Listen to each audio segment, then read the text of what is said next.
estar en este lugar, estudiar la palabra de Dios, que ella nos, ¿cierto?, nos anima, nos consuela, independiente, ¿cierto?, de todo ese tiempo de devoción que uno pueda tener. Pero es importante porque juntos es el deseo de Dios, ¿cierto?, de que estemos congregados, aprendiendo, animándonos, fortaleciéndonos en la fe y ayudándonos unos a otros, como debe ser a la familia de Dios. Hemos estado estudiando esta carta, llevamos recién los primeros 4 capítulos. Pablo está siendo atacado en su ministerio, ¿cierto? Hay gente que en la iglesia se levantó para tratar de destruir su obra, su ministerio, desacreditar su autoridad pastoral. Y Pablo está escribiendo, ¿cierto?, con respecto a estos falsos maestros que estaban perturbando la iglesia. Y también en la iglesia alguien tiene que haber tomado, ¿cierto?, esta enseñanza como algo especial, porque estaban divididos y peleados todavía. Entonces, sucede en este tiempo que en la iglesia siempre hay como facciones, y por eso que la iglesia se divide. Hay gente que empiezan a escudriñar la escritura, empiezan a investigar, ¿cierto? Y de pronto toman una línea que es contrario a lo que siempre se ha sostenido, ¿cierto? Y empiezan a cuestionar. Y está bien, uno puede cuestionar, ¿cierto?, todo, pero siempre con un corazón sincero, humilde.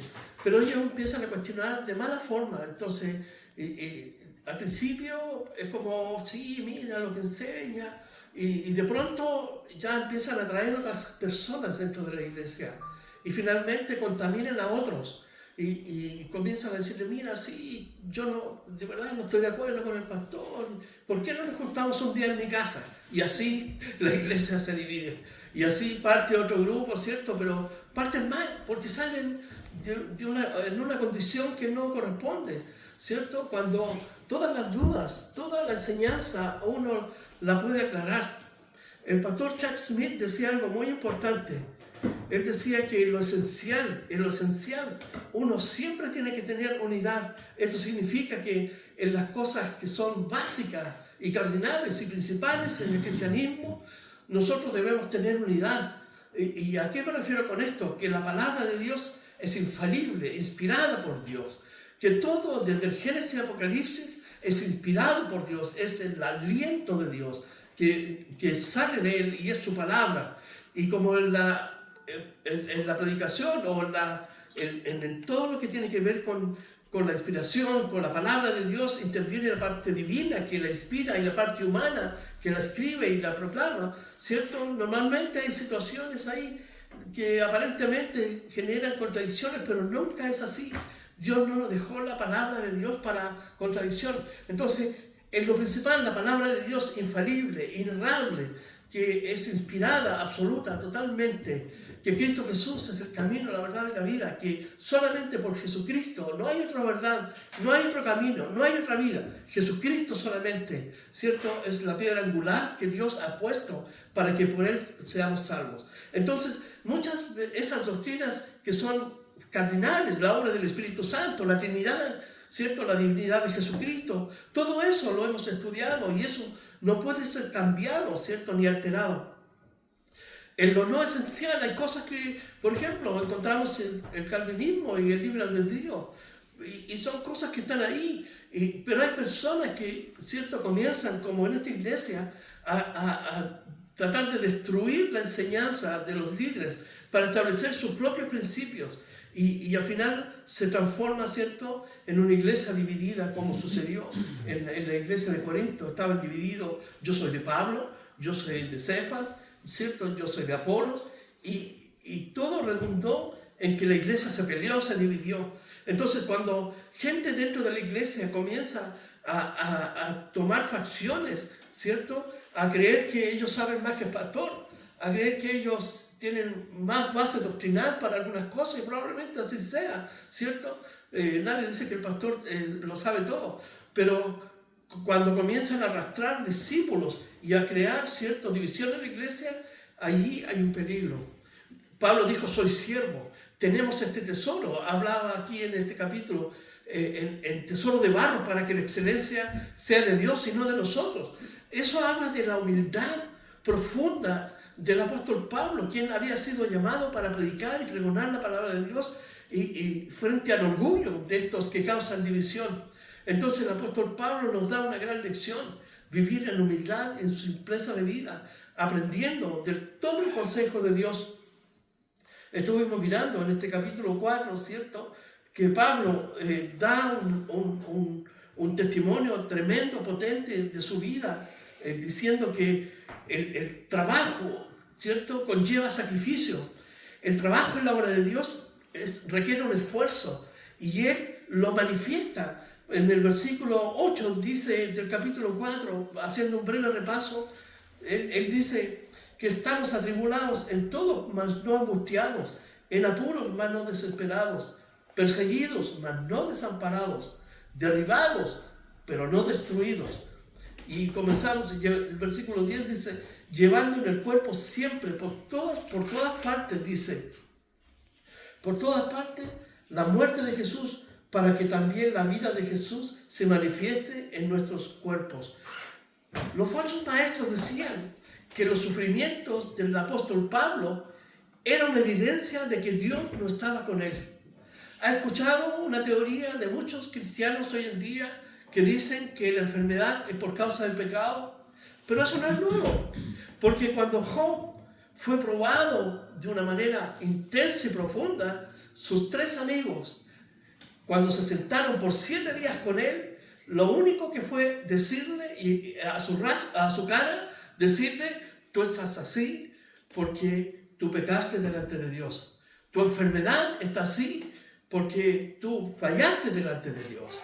Pero ellos, ni Job, sabían lo que nosotros sabemos hoy en día, que el diablo había pedido la vida de Job. Y cuando su esposa le dice, maldice a Dios y muérete, ¿cierto? No es que su esposa no confiara en Dios, sino que es una especie de ironía, como decirle, pucha, has puesto tu fe en Dios, ¿ya?, tanto tiempo, y mira lo que pasa ahora. Entonces, bueno, maldice a Dios y sigue tu vida. Es una ironía. Entonces, hoy día, muchos también argumentan que las enfermedades y todo eso es producto del pecado. Y de verdad, entonces tendríamos que nosotros tomar mucho tiempo, ¿cierto?, para hurgar en la vida de todos los principales personajes que la Biblia, ¿cierto?, describe respecto de sus vidas. Partiendo por el mismo apóstol Pablo, ¿cierto?, que él tenía una enfermedad que le pidió a Dios que se la sacara, pero Dios dijo que él tenía que experimentar la gracia de Dios. Entonces estos falsos maestros estaban diciendo que la enfermedad, las tribulaciones, los problemas, la falsa enseñanza de Pablo era una evidencia de que Dios no estaba con él, de que Dios lo había abandonado. Por lo tanto, ¿cierto?, ellos tenían que considerar las otras enseñanzas de lo que ellos estaban enseñando, que es Jesucristo más ciertas normas que estaban referidas a la ley.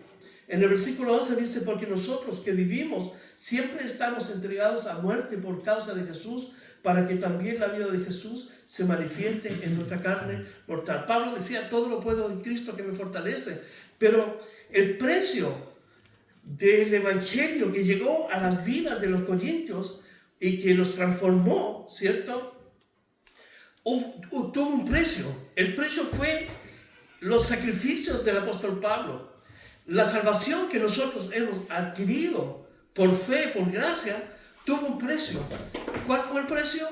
La muerte de nuestro Señor Jesucristo en la cruz del Calvario y todos los sufrimientos que Él padeció. Así que Pablo está diciendo aquí, nosotros vivimos siempre, estamos entregados a esta muerte, a muerte por causa de Jesús, para que también la vida de Jesús se manifieste en nuestra carne mortal. Versículo 12 dice, de manera que la muerte actúe en nosotros y en vosotros la vida. Es decir, estamos expuestos, porque recuerden que una de las características del primer siglo, ¿cierto?, aunque a partir del año 64, con Nerón, comienza a surgir una persecución a los cristianos Y Pablo, ¿cierto?, que fue a Roma, fue en el periodo donde estaba Nerón allí gobernando, pero una de las persecuciones más cruentas comenzaron con Nerón. Pero antes, en el año 49, Claudio expulsó a todos los judíos de Roma y también a los cristianos. Allí llegó Aquila y Priscila a Corinto. Y cuando Pablo llegó a predicar a Corinto, se encontró con ellos porque habían escapado y huido desde Roma. Entonces, los cristianos del primer siglo estaban expuestos a ser puestos en la cárcel, a ser puestos, ¿cierto?, en esclavitud. Y la esclavitud en el Imperio Romano era una cosa terrible, ¿cierto?, un sufrimiento que podía llegar inclusive hasta la muerte. Dice en el versículo 12, de la manera que la muerte actúa en nosotros y en vosotros la vida. Por lo tanto, el cristiano, ¿cierto?, está expuesto al sufrimiento, al dolor. Hace 15 años atrás, cuando uno escuchaba los estudios, ¿cierto?, siempre apuntaba hacia el futuro, todo lo que iba a pasar con respecto a una forma de persecución contra la iglesia. Y parecía una utopía en aquel tiempo, pero hoy día estamos viviendo tiempos difíciles, tiempos donde la iglesia está siendo acorralada por todas las ideologías y hay una forma de persecución. No lo sufrimos en nuestro cuerpo, ¿cierto?, una persecución física, pero sí hay una persecución que en un momento puede transformarse en algo físico. Cada vez que hay un avivamiento en el Nuevo Testamento, hay al lado paralelo una gran persecución. ¿Se recuerdan cuando los cristianos en los primeros capítulos del libro de los Hechos comenzaron a hablar de Jesucristo, que Jesucristo había resucitado por todo el mundo, por Judea, por Samaria, y estaban saliendo, pero al mismo tiempo, en el capítulo 8 dice que arreciaba una gran persecución contra la iglesia. ¿Y quién era el líder que tomaba ventaja, ¿cierto?, para tomar prisioneros a los cristianos? Era precisamente él, el apóstol Pablo, que está escribiendo ahora. Entonces, él está experimentando en su propia vida, ¿cierto?, la persecución. La muerte siempre está presente de cualquier forma. En una oportunidad, el apóstol Pablo tuvo que ser bajado por una muralla en un canasto porque lo iban a asesinar. Es decir, siempre había hombres que estaban tratando de matar, de perseguir y destruir la obra de Dios que Dios había, ¿cierto?, levantado a través del apóstol Pablo. Y a pesar de que en él era la muerte, pero todo lo que irradiaba era vida. Todo lo que él mostraba era la vida de Jesucristo, su amor, su gracia, su perdón. Y muchos cristianos de nosotros, como lo enseña Gálatas, muchas veces no entregamos esa frescura de vida, no compartimos esa vida. Muchas veces estamos en la misma sintonía que el mundo. El mundo está sufriendo y uno también está sufriendo, es verdad, pero nuestro dolor y nuestro sufrimiento muchas veces, ¿cierto?, es mirado desde un punto de vista, ¿cierto?, sin fe, sin esperanza, que de verdad, cuando uno escucha a cristianos hablar así, uno dice, ¿de verdad ha encontrado a Jesucristo? ¿De verdad tiene su esperanza y su foco está en Jesús? Entonces, en vez de irradiar vida, ellos irradian en la misma sintonía que el mundo. Cuando uno habla, por ejemplo, con Minor que está ciego, quedó ciego, le iban a cortar las piernas, uno lo escucha hablar y dice, estoy bien, gracias al Señor. Aunque no veo, me he caído varias veces, pero estoy contento porque escucho estudios bíblicos. Y eso, entonces, es maravilloso, porque él comparte el Evangelio con su familia, con sus amigos, con la persona que los llama. Entonces, uno tiene que irradiar vida, a pesar del dolor, a pesar del sufrimiento, ¿cierto? Y el fruto de la vida del cristiano debe ser eso, el amor. Pablo dice entonces que en él, aunque a pesar están los signos de la muerte, él se propone entregar la vida a través de Jesucristo. Jesús dijo, yo soy la verdad, el camino y la vida. El versículo 13 dice, pero teniendo el mismo espíritu de fe que ellos, con los cristianos que aman a Cristo, que están ahí en la iglesia, conforme a lo que está escrito, dice, creí, por lo cual hablé. Nosotros también creemos, por lo cual también hablamos, ¿Qué está hablando el apóstol Pablo aquí? Pablo está citando el Salmo 116. Se buscan conmigo el versículo 16. El Salmo 116.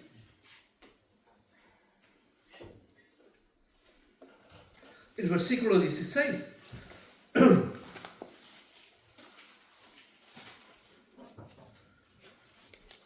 Dice, Salmo 16, el versículo 16, dice: oh Jehová, ciertamente yo soy tu siervo tuyo sois, siervo tuyo soy, hijo de tu sierva. Tú has roto mis prisiones. Lo que quiere decir David aquí, que Dios lo ha librado de la muerte. Y cuando Pablo dice en este versículo, el versículo 13, teniendo el mismo espíritu de fe conforme a lo que está escrito, creí por lo cual hablé, nosotros también creemos por lo cual también hablamos. Es decir, Pablo está dando gracias porque Dios lo libró de la muerte. Constantemente Dios lo ha librado. Por lo tanto, él actúa en la fe y en la esperanza que Dios dijo que lo iba a cuidar y a preservar, y que lo iba a usar como testimonio aún delante de reyes para, ¿cierto?, confirmar la fe de Jesucristo. Entonces, él no tiene temor a la muerte. Él actúa en esperanza y en fe. No tiene un espíritu pesimista como algunos cristianos en este siglo o en este tiempo, donde en vez de poner su esperanza en Cristo Jesús y su confianza que Dios va a resolver toda situación, se quedan, ¿cierto?, en un espíritu pesimista, lo cual es una contradicción respecto de la fe que confesamos o decimos confesar en Jesucristo. El versículo 14 dice: sabiendo que el que resucitó al Señor Jesús, a nosotros también nos resucitará con Jesús y nos presentará juntamente con vosotros. La esperanza, que a pesar de que uno pueda partir de esta vida, Cristo ofreció la resurrección. La hermana de Lázaro, cuando Lázaro partió, le dijo: si tú hubieras estado aquí, mi hermano, no le habría sucedido esto, pero yo sé que resucitará en el día postrero. Y Jesús le dijo: mujer, yo soy la resurrección. Y hablo en presente, no en futuro. Porque como vamos a ver en el capítulo 5, el cristiano, cuando parte de esta vida, está inmediatamente presente delante de Jesucristo en el cielo. Así que Pablo tiene la esperanza de la resurrección inmediata. No es algo a esperar, es una resurrección que ocurrirá inmediatamente cuando partimos. Porque Hebreos 9:27 dice que es necesario que el hombre muera una sola vez y después de esto el juicio. Esto significa que cada vez que un creyente parte a la eternidad, parte inmediatamente a la presencia de Cristo. Es la promesa y es la esperanza. Pero cada vez que muere una persona que se ha resistido a creer en el Evangelio, parte inmediatamente al infierno, donde Jesucristo nos ha enseñado que existe ese lugar. Están separados de Dios para siempre. Es la muerte eterna. La palabra muerte significa separación. Y cuando somos separados de este cuerpo, vamos a la presencia de Dios inmediatamente. Pablo manifiesta esto en este versículo, su esperanza. Versículo 15 dice: porque todas estas cosas padecemos por amor a vosotros. Y aquí puedes ver el amor de un pastor hacia una congregación. Él sufre por ellos, porque han sido, ¿cierto?, engañados por los falsos maestros. Él sufre porque están desvirtuando la enseñanza de la cruz. Solamente a través de la cruz podemos ser salvados. Pero los otros falsos maestros les estaban diciendo a ellos que eran los ritos de la ley más la cruz. Entonces Pablo les muestra su corazón aquí. Él sufre, padece por amor, por la confusión que están sufriendo. Dice: para que abundando la gracia por medio de muchos, la acción de gracia sobreabunda para la gloria de Dios. Es decir, que cuando la iglesia se entrega absolutamente a la palabra de Dios, la iglesia o los creyentes, ¿cierto?, se entregan a la doctrina que Pablo ha enseñado y que el Espíritu Santo ha inspirado, ¿cierto? Entonces hay abundancia de acciones de gracias. Todos dan gloria a Dios. Entonces se manifiesta un espíritu de agradecimiento en medio de la congregación, y no un espíritu de división o de pesimismo, sino que todos en armonía alabamos a Dios por la gracia concedida, pero también por la enseñanza que sostiene nuestra vida. Por tanto, no desmayamos. Pablo dice, en relación al contexto de los sufrimientos, por tanto, no desmayamos. Es decir, no perdemos la esperanza, no perdemos la fe, avanzamos, no desmayamos. Antes, aunque nuestro hombre exterior, dice aquí, se va desgastando, el interior, no obstante, se renueva día a día. Aquí Pablo nos da una idea total y absoluta de que el cuerpo no es eterno. El cuerpo está afectado, ¿cierto? Puede estar afectado por las enfermedades, está afectado por la segunda ley de la termodinámica, es la entropía, que dice que toda la materia va en caos, ¿cierto? Este edificio era nuevo, ya no es, su ropa era nueva, ya no lo es, sus zapatillas eran nuevas, ya no son, a no ser que se las haya comprado ayer, pero nuestro cuerpo se va desgastando, al igual que toda la materia, porque nuestro cuerpo fue tomado de la tierra y es materia, y está afectado. Y a pesar de que podamos estar enfermos, creemos que Dios nos puede sanar, que Dios nos puede restaurar, pero somos afectados. Entonces, exteriormente nos vamos desgastando, nos vamos enfermando. Nuestro cuerpo, ¿cierto?, va perdiendo vitalidad, va perdiendo colágeno y todas las vitaminas que son necesarias para mantenerse vital. Vamos perdiendo, si eso es una realidad. Y alguien puede decir, pero ¿dónde está eso? Está en Eclesiastés, el capítulo 12, cuando el escritor Salomón dice: joven, acuérdate de tu juventud, antes de que vengan los días malos, cuando empieza a florecer el almendro y te llenes de canas, te empiezas a encorvar, ¿cierto? Tus muslos, tus pies comienzan a fallar, tus brazos no tengan la fuerza, pierdas la visión y de pronto pierdes el oído, en fin, los dientes y comienzan los temores de noche. Entonces, nuestro hombre exterior, una verdad que nos dice la Biblia, se desgasta, es una realidad, ¿cierto? No obstante, Pablo enseña, ¿cierto?, que este cuerpo no es eterno, se va desgastando, que tiene que morir nuestro cuerpo, y esto le da sentido de que el cuerpo es el vehículo que conduce a nuestra alma, donde está nuestro espíritu, donde está nuestra razón, nuestra fe, nuestro amor. Entonces, muchos hombres que son ateos dicen que el cuerpo, una vez que cae, se desaparece, pero cuando descubrimos que el cuerpo es solamente un vehículo, le damos todo el sentido a lo que está en nuestro interior, que es el alma, que Cristo ha redimido, ¿cierto?, para su gloria. Entonces, el hombre se va desgastando, pero el hombre interior se renueva cada día. Pero esto depende de cada uno, porque el que comenzó la obra, en Filipenses, el capítulo 1, lo pueden encontrar en su casa, dice que el que comenzó la buena obra en cada uno, la terminará hasta el día de Cristo. Pero Dios le dijo a Josué, Dios lo dice en el Nuevo Testamento, que debemos esforzarnos, ser valientes, es decir, que hay una acción que viene de Dios, pero hay otra que viene de parte de nosotros como cristianos, donde tenemos que esforzarnos en esta relación, no para dar cumplimiento a una serie de ritos o dogmas, sino por amor a Dios. Entonces yo camino en santidad, renovando el ser interior que hay en mí por medio de la oración, por medio de la lectura de la palabra de Dios, por medio, ¿cierto?, de congregarme, que es algo vital también en la vida del creyente. Estas tres cosas, por nombrar alguna de ellas, son vitales en la vida del cristiano para renovar el hombre interior por medio de la obra del Espíritu Santo.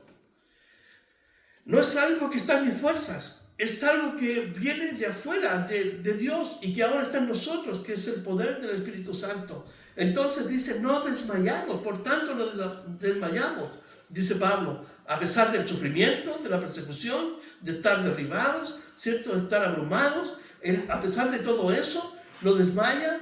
Y a pesar de que su hombre exterior se va desgastando, porque recuerden que Pablo tenía una enfermedad en sus ojos y en sus oídos.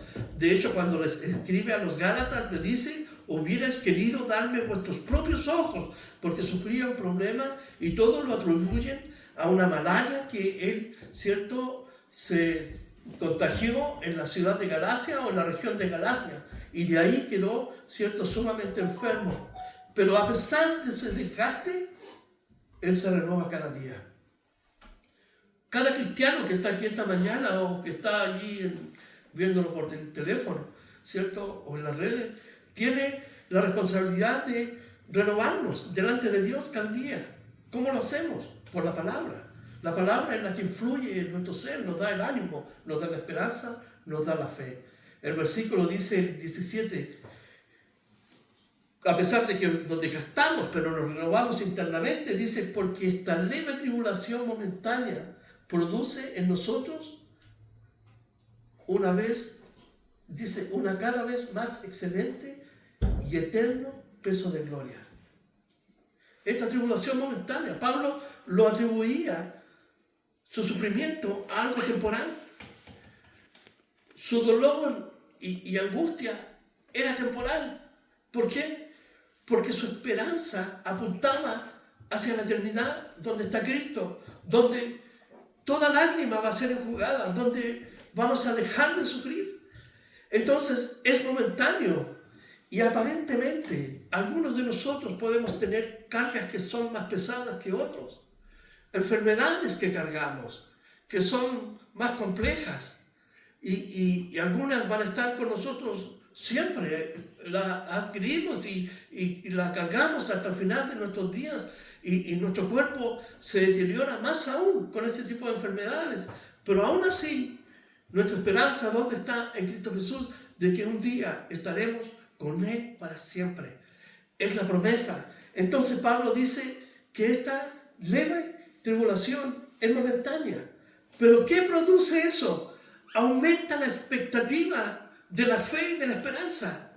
No lo abruma, ni lo destruye, ni lo hace caer. Al contrario, lo hace sostenerse firme, como quien construye su casa sobre la roca. Se mantiene firme. ¿Por qué? Porque él miraba las cosas que estaban arriba, no las de la tierra. Y a pesar de que esto le producía dolor, sufrimiento, su fe estaba arraigada en las cosas que son eternas. Por eso dice el versículo 18, no mirando nosotros las cosas que se ven, sino las que no se ven. Podrían decir de otra forma el versículo 18, porque nosotros no miramos las cosas que se ven, es decir, lo externo, la aflicción que le provoca la división en la iglesia, los falsos maestros que lo están atacando, los problemas con los judaizantes, ¿cierto? Aquellos que intentan matarlo. Y Pablo también en los primeros capítulos dijo que no ignoraba las maquinaciones de Satanás, entonces también conocía y sabía de que hay una lucha espiritual. El cristiano es un hombre de dos mundos, un hombre aquí físico en el mundo en que nos movemos, pero hay un mundo espiritual que nos es contrario, de acuerdo a Efesios el capítulo 6, donde hay huestes espirituales de maldad que atentan contra la vida de los cristianos.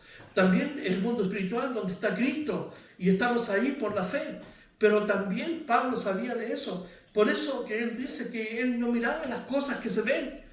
Y contrario de muchos cristianos que se aferran a las cosas que se ven, Pablo ponía su mirada en las cosas que no se ven. Dice, pues las cosas que se ven son temporales, tienen un límite, desaparecen.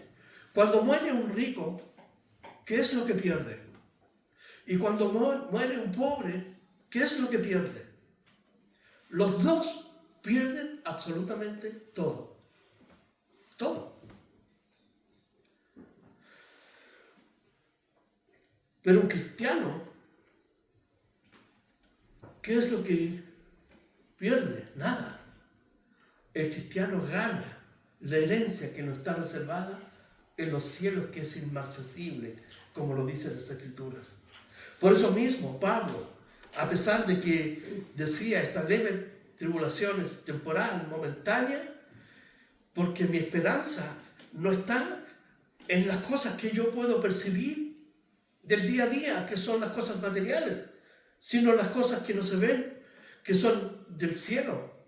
Esto no significa que un cristiano no pueda tener una casa, no pueda tener un auto, no pueda, ¿cierto?, tener una profesión, no pueda proyectarse a corto plazo, a mediano plazo.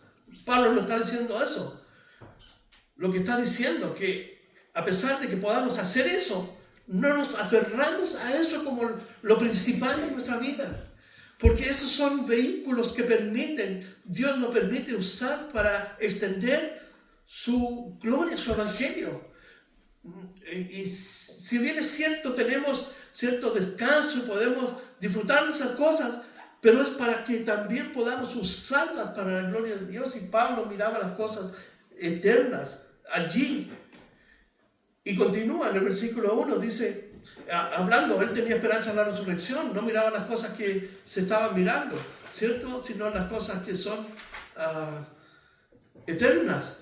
Por eso dice aquí en el versículo 1, dice, porque sabemos que si nuestra morada terrestre, este tabernáculo se deshiciere, tenemos de Dios un edificio, una casa no hecha de manos, eterna en los cielos.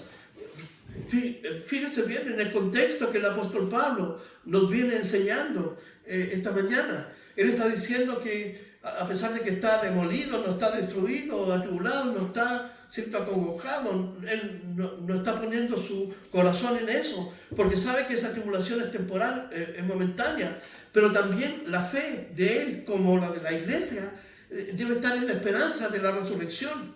Pablo dice que él mira las cosas que no se ven, porque las que se ven son temporales. Y además dice, en el contexto de que si él parte de esta vida, dice, porque sabemos que si nuestra morada terrestre, este tabernáculo se deshiciere. Fíjense, él usa una analogía aquí para describir el cuerpo. Y el cuerpo lo compara a una morada terrestre, a un tabernáculo. Y está diciendo que un día de estos, esta morada, este tabernáculo, se tiene que deshacer. Pero dice, tenemos de Dios un edificio, una casa no hecha de manos, eterna en los cielos. El cristiano tiene entonces dos cuerpos. Uno para estar aquí, en este lugar físico que Dios nos ha dado para movernos. El alma y el espíritu usan el cuerpo para, ¿cierto?, movernos y identificarnos, compartir con otras personas. Esa es la casa que Dios nos dio. Y cuando vemos en Génesis, el capítulo 1, 26, capítulo 2, versículo 4, vemos que Dios dijo, hagamos al hombre nuestra imagen y semejanza. Y en el capítulo 2 dice que tomó polvo de la tierra, ¿cierto? Le dio forma y sopló y le dio espíritu de vida. Entonces, tenemos este cuerpo que Dios nos ha dado. ¿Para qué? Para vivir en esta tierra. Y este cuerpo que Dios nos dio, ¿cierto? Dios lo dio para vivir para su gloria. Pero ya sabemos lo que sucedió en el capítulo 3 de Génesis, cuando el hombre fracasó y Dios condenó entonces el cuerpo a volver a la tierra. Entonces, Pablo está diciendo aquí que tenemos de Dios un edificio, una casa que nos capacita para estar perfectamente con Él en los cielos. Y tenemos un cuerpo que estamos aquí, ¿cierto?, en esta tierra. Deshacer. Fíjense cuando dice, pero sabemos que si nuestra morada terrestre, este tabernáculo, se deshiciere, la palabra deshacer ahí, la idea es demoler, destruir por completo. Y la misma palabra se usa en el Evangelio de Marcos, el capítulo 13, el versículo 2. Evangelio de Marcos, capítulo 13, el versículo 2.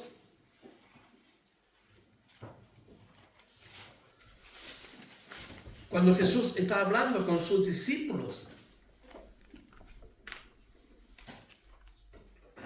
¿qué dice Jesús a sus discípulos? Jesús respondiendo le dijo, ¿ves estos grandes edificios? No quedará piedra sobre piedra que no sea derribada. Es decir, conocemos la historia que en el año 70 Tito destruyó el templo y destruyó el templo de Jerusalén y no quedó piedra sobre piedra. Fue absolutamente borrado del mapa. Entonces, cuando Pablo está diciendo que este tabernáculo se va a deshacer, no va a quedar vestigio de este cuerpo. Se va a ir a la tierra y allí se va a convertir en tierra. Es lo mismo de lo que fue tomado. Entonces, tenemos dos cuerpos. Uno para estar aquí y un cuerpo que cuando partimos, Dios nos da para estar en el cielo. para estar en el cielo. Y por esto también gemimos, dice el apóstol Pablo. Es decir, por esto suspiramos. Es como la palabra gemir, literalmente suspirar. Es como Pablo se sienta y dice, ya voy a estar allá. Ya vamos a estar en el cielo. Porque el primer siglo fue un siglo difícil de persecución a los cristianos, de lucha. Nosotros tenemos todas las libertades. Muchas veces suspiramos por las cosas que se ven, ¿cierto? Quiero tener mi último teléfono, iPhone, quiero tener, ¿cómo me gustaría tener eso? Y en vez de suspirar por el reino de Dios, Dios nos llama a poner la mirada. En Colosenses 3:1 dice, poner la mirada en las cosas de arriba y no en las de la tierra, en las de arriba donde está Cristo. No estoy diciendo que, no, como dije antes, no es malo, porque mucha gente dice que si uno compra una casa, un auto, eso no es verdad. Lo que estoy diciendo es que uno puede hacerlo, pero uno tiene que suspirar por el reino de Dios. Un día cuando estemos en el cielo, ¿cómo será allí? Pablo dijo que hay palabras que él no puede describir lo que él vio allí. ¿Cómo será el cielo? ¿Cómo estará ahí como cantábamos cuando estemos en la presencia de Dios? Pablo por esas cosas suspiraba. Y a veces nosotros como cristianos sufrimos porque suspiramos por cosas que no tienen trascendencia a nuestra vida cristiana. Y en eso Pablo es muy claro. Por eso también gemimos, deseando ser revestidos de aquella nuestra habitación celestial. ¿Qué quería Pablo? Que esto se cayera y Dios le otorgara este nuevo cuerpo. Lo que está diciendo también aquí el apóstol Pablo, que podemos experimentar la muerte física para ser revestidos del cuerpo celestial. Dice aquí, el versículo 3, pues así seremos hallados vestidos y no desnudos. Los griegos usaban este concepto de desnudo para indicar un espíritu sin cuerpo. Y Pablo está diciendo aquí que el cristiano nunca queda así, en un espíritu flotando en el aire. Hay una idea en el mundo cristiano de que cuando un cristiano parte de esta vida, se va a ir a un lugar a dormir hasta cuando Dios junte su espíritu y alma con el cuerpo nuevamente. Es una esperanza. Si alguien lo quiere creer, está bien. Yo no lo creo. Yo creo que estamos inmediatamente en la presencia de Dios. Cuando Jesús estaba en la cruz del Calvario, y antes de la cruz estaba el seno de Abraham, que es el paraíso nuestro de hoy en día, o el tercer cielo, y estaba el infierno. Y el ladrón que estaba allí en la cruz, ¿cierto? Uno se reía y se burlaba de Jesús. Pero el otro ladrón le dijo, oye, estamos en agonía y tú no tienes temor. Y volteándose a Jesús, ¿qué le dijo? Acuérdate de mí cuando estés futuro en tu reino. Y Jesús, ¿qué le dijo? Hoy. Te digo que hoy estarás conmigo, ¿dónde? En el seno de Abraham. Porque, ¿cierto? Y Jesús tomó después la cautividad, se lo llevó. Eso lo vamos a ver en los versículos, capítulos más adelante. Lo que quiero decir, que el cristiano nunca está, como los griegos creían, con un espíritu desencarnado, ¿cierto? O un espíritu flotando. El cristiano está en este cuerpo, en esta tienda, o está en el cuerpo de Cristo, o en el cuerpo nuevo que da Cristo. O estamos, como él va a decir, en esta condición o en la otra. Pero un cristiano anhela y su esperanza, ¿cierto? Y suspira por estar en la gloria de Dios. El mundo como está hoy en día, ¿quién lo quiere? Se lo regala a todo el mundo, ¿cierto? Y las cosas que están en el mundo, porque la Biblia, la Escritura dice que no debemos codiciar del mundo ni las cosas que están en el mundo, porque las cosas del mundo provocan separación entre Dios y nosotros. Pablo dice en Romanos 14:8 cuando cantamos esta canción, y si vivimos, para Él vivimos, y si morimos, para Él morimos. Sea que vivamos, que muramos, ¿de quién somos? Del Señor. Entonces hay una garantía para el cristiano. ¿Cuál es? que tienes de Dios un cuerpo para estar presente eternamente con Él en el cielo. Mientras tanto, caminas aquí presente en este cuerpo. El rico, cuando Jesús contó la historia, el rico y Lázaro, ¿se recuerdan? El rico, ¿para dónde fue inmediatamente? Al infierno. Dice, y abriendo sus ojos en el infierno, allí, se dio cuenta dónde estaba. Veía el seno de Abraham, donde el ladrón de la cruz fue a dar. Y él sufrió, sentía, percibía, tenía angustia, dolor, tenía remordimiento por su familia. Es decir, Dios también les da un cuerpo a ellos, pero es un cuerpo putrefacto, donde dice que el gusano de ellos nunca muere, donde la corrosión y la corrupción está constantemente en sus días. Es decir, en este momento hay millones y cientos de miles que están partiendo al infierno y Dios les tiene un cuerpo también para estar allí, para soportar ese sufrimiento en el infierno, lleno de gusanos, lleno de olores putrefactos allí. Pero el cuerpo del cristiano es un cuerpo glorificado. En 1 Juan, el capítulo 3, versículo 1, dice, amados, todavía no somos lo que hemos de ser, pero cuando le veamos a Él, dice, seremos semejantes a Él, porque le veremos tal cual es. Y esta es la esperanza que animaba a los cristianos del primer siglo. La iglesia de Corinto, ¿saben cuándo tenían sus reuniones? A pesar de que de pronto eran escándalos, pero ¿cómo se despedían? Maranata, Maranata, Maranata, Cristo viene, Cristo viene. ¿Y cuál es la esperanza del cristiano hoy en día?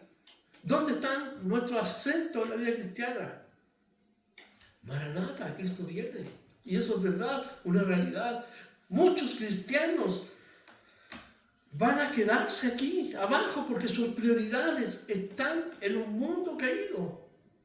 Y están viviendo en la carne, es decir, bajo los rudimentos que gobiernan esta casa terrenal, llena de deseos que son contrarios a Dios. Y muchos cristianos se van a sorprender en aquel día y recién van a decir, era verdad. Todo lo que viene, todo el dolor, la angustia, todo lo que viene, los ataques de los demonios, las guerras y los cataclismos, allí van a levantar sus ojos y van a decir, era verdad, y van a tener que pagar con sus vidas. El no haber tomado tiempo para tomar la cruz cada día y seguir a Jesucristo. Y eso requiere un compromiso esencial con el Evangelio, con Jesucristo, con su mensaje. Así que Pablo dice, pues así seremos hallados vestidos y no desnudos. Porque así mismo, dice, versículo 4, voy a mirarlo ahora, tenemos Santa Cena, entonces no quiero... Dice el versículo 4, con esto voy a concluir. Porque asimismo los que estamos en este tabernáculo, todos aquí estamos aquí en un tabernáculo y nos podemos identificar con características físicas, ¿cierto? Reconocibles, todos unos con otros, nos peinamos de una forma, nos vestimos de una forma, es nuestro tabernáculo.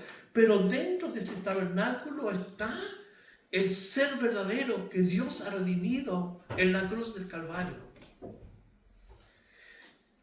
Pero algo va a ocurrir.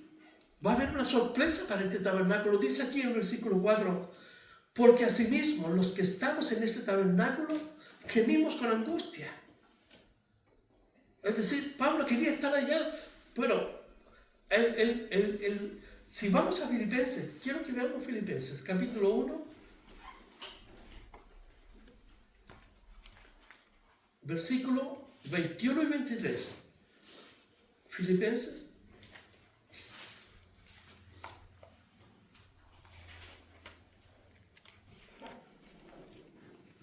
Capítulo 1, versículo 21. ¿Qué dice el apóstol Pablo? Porque para mí el vivir es Cristo y el morir, ¿qué? Es ganancia. ¿Por qué? Porque tiene un cuerpo de Dios para estar presente en los cielos. Y el 23 dice, entre las dos posibilidades en que estoy en un dilema. Estoy leyendo la Reina Valera versión 2020. Dice, entre las dos posibilidades estoy en un dilema.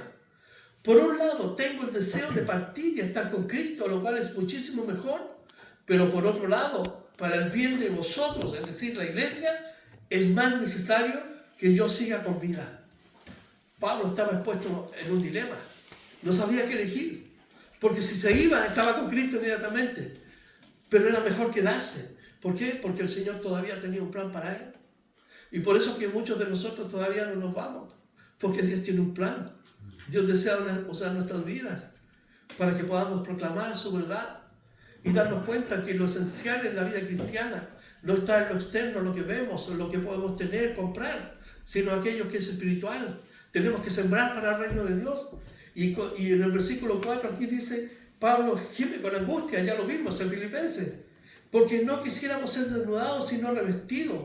Dice, para que lo mortal sea absorbido por la vida. No me gustaría morir, en otras palabras. Lo que quisiera, dice el apóstol Pablo aquí, es que el cuerpo celestial que Dios tiene preparado, yo me lo pueda poner encima de este, para que este que está aquí sea absorbido por este cuerpo que Dios me tiene. ¿Y cuándo va a ocurrir eso? ¿Puede ocurrir a la vida cristiana? Claro que puede ocurrir. 1 Corintios, el capítulo 15.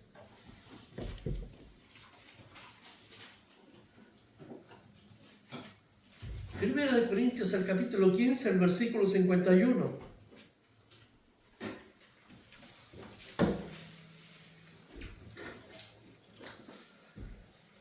Dice aquí en 1 Corintios 15, 51.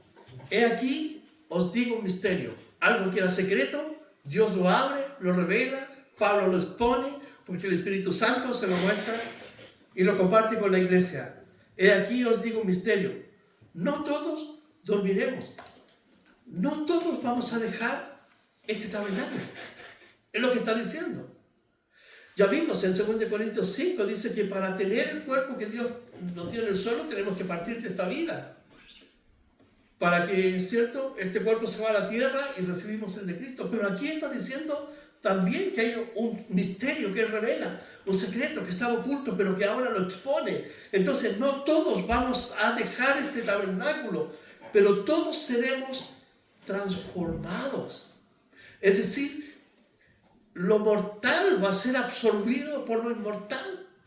Dice, no todos dormiremos, pero todos seremos transformados en un momento, en un abrir y cerrar de ojos, a la final trompeta, porque se tocará la trompeta y los muertos serán resucitados incorruptibles. Ellos ya están allá, ya resucitaron, ya se les dio una casa para estar delante de Dios.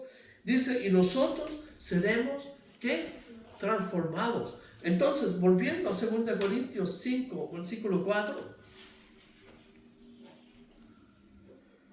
lo que Pablo está diciendo, porque asimismo los que estamos en este tabernáculo gemimos con angustia, porque no quisiéramos ser desnudados. El alma nunca está sola, flotando en el aire. O está en este cuerpo, o está en el cuerpo que Dios nos ha dado para estar en el cielo, en la presencia de Cristo.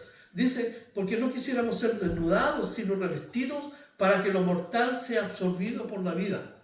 No todos seremos desvestidos. A lo mejor no todos vamos a experimentar la muerte física.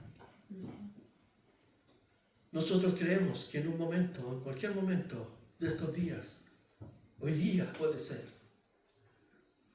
saliendo de aquí o en un momento aquí, en un abrir y cerrar de ojos, este cuerpo va a ser transformado. Que dice aquí en 2 Corintios 15, va a ser transformado y así estaremos siempre con el Señor. En 1 Tesalonicenses, el capítulo 4, versículo 13, ¿qué dice? 1 Tesalonicenses, el capítulo 4, versículo 13, dice lo siguiente: tampoco, hermanos, queremos que ignoréis acerca de los que duermen. El cristiano no muere, duerme. Su cuerpo se va a la tierra y se va a la presencia de Dios, para que no os entristezcáis como los otros que no tienen esperanza. porque si creemos que Jesús murió, resucitó, así también traerá Dios con Jesús a los que durmieron con Él. ¿Dónde están en este momento? Con Cristo. ¿Qué va a pasar en ese momento en que Cristo venga? Ellos van a venir con Él. Por lo cual nos decimos esto en palabras del Señor, que nosotros que vivimos, que habremos quedado hasta la venida del Señor, no precederemos a los que durmieron. Es decir, no vamos a ir delante de ellos porque ellos ya están allá. Luego nosotros los que vivimos, los que hayamos quedado, seremos arrebatados. Pero para ser arrebatados, esto mortal, este tabernáculo, de acuerdo a 1 Corintios 15, va a ser absorbido, transformado por el poder de Dios con este cuerpo nuevo. Entonces, a lo mejor no todos vamos a pasar por esa experiencia tan triste que es consecuencia del pecado. Entonces, dice, nosotros los que vivimos, los que hayamos quedado, seremos arrebatados juntamente con ellos en las nubes. ¿Para qué? Dice, para recibir al Señor en el aire y así estaremos siempre con el Señor. Entonces Pablo, 2 Corintios 5:4 dice que gemía y deseaba que ese cuerpo, entonces él tenía su esperanza, ¿cierto? En el rapto, en la obra que Cristo va a hacer con la iglesia, de sacarla de aquí en cualquier momento. La pregunta es, ¿estamos preparados? ¿Estamos preparados? Como decía la vieja película, ¿cierto?, del rapto, si hoy fuera el día, y la canción de un grupo Duros, si hoy fuera el día, ¿estás listo? ¿Estamos listos para que esta casa sea transformada y seamos absorbidos por la vida? Entonces Pablo trae una línea de pensamiento que está basada en refutar una idea que los falsos maestros tenían, que ellos pensaban que los sufrimientos de Pablo, la angustia de Pablo, ¿cierto?, era una evidencia que Dios lo había dejado. Pablo dice, no es así, al contrario, son las marcas de la obra de Cristo en mi vida.